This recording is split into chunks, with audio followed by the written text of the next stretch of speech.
The dynamic stability of equilibrium. Equilibrium में आपने ये बताना है oscillatory and non oscillatory.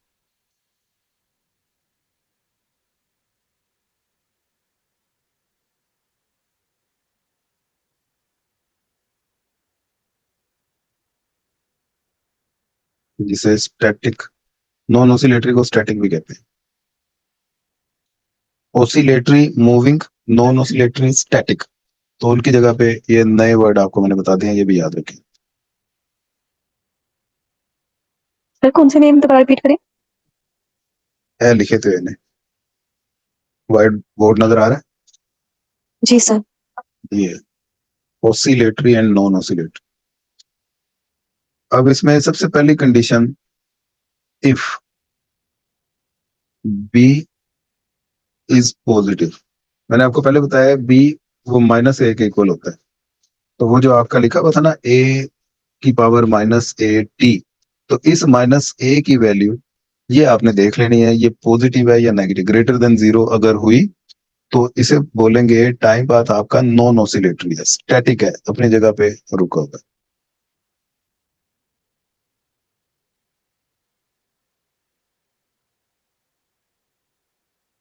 The time path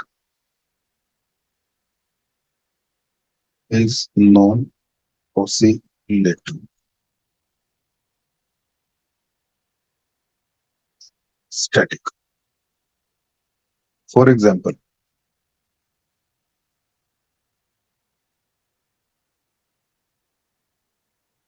complementary function में आपके पास वाई सी इक्वल 3 × 4 की पावर t, बल्कि जनरल सोल्यूशन इसे कह दें, +5 है। तो यहाँ पे b इक्वल टू 4 है ना भाई, ये b होता है, अभी बताया आपको मैंने। जी सर। तो ये ग्रेटर देन 0 है, तो टाइम पाथ क्या बना?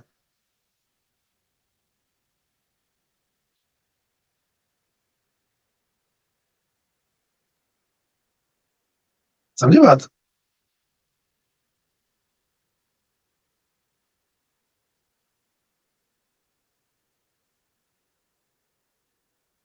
दूसरी कंडीशन,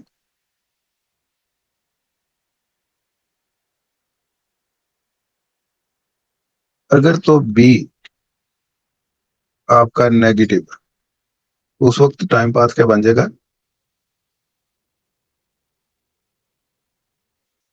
ऑसिलेटरी, मूविंग इसे कहते हैं। फॉर एग्जाम्पल,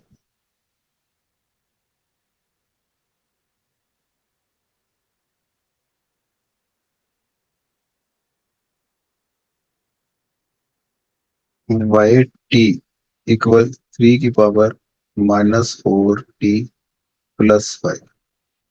यहाँ पे b क्या है जी? -4, यानी कि लेस देन 0 ही हुआ ना। जी सर।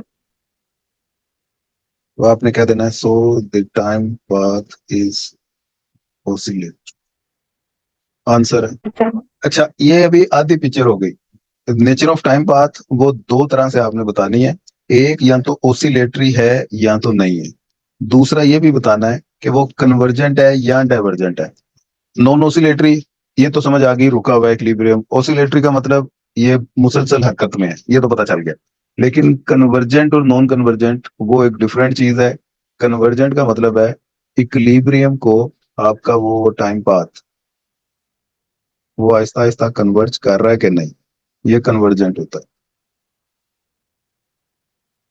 और non convergent Aahista Aahista equilibrium से वो दूर होता जा रहा है, इसकी ऑसिलेशंस वो बढ़ती जा रही है। समझे बात? ये डाइवर्जेंट है। जी sir.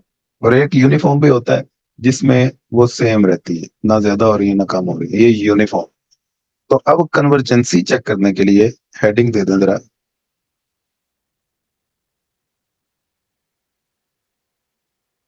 कन्वर्जेंसी and divergency of time path. इसमें पहली condition, if absolute value of p ये ग्रेटर देन 1 हो तो इसे डायनामिकली डाइवर्जेंट बोलेंगे। The time path is dynamically divergent. अभी जो पिछली एग्जांपल ये वाली बताइए,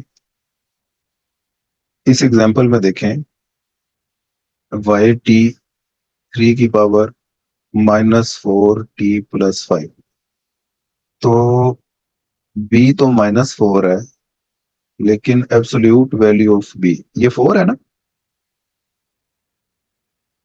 जी सर। ग्रेटर देन 1 ही हुई, तो आपने साथ ही बता देना है कि ये ऑसिलेटरी के साथ साथ डायनामिकली डाइवर्जेंट भी है. So the time path is dynamically divergent और explosive.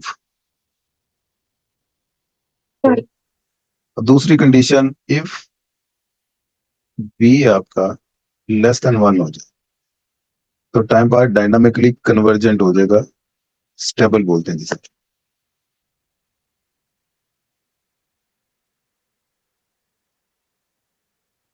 Stable.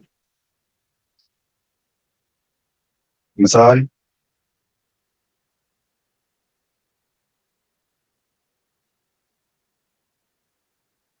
y t 3 into 1/2 की पावर t + 3, तो b क्या है 1/2 लेस देन 1 होगा ना.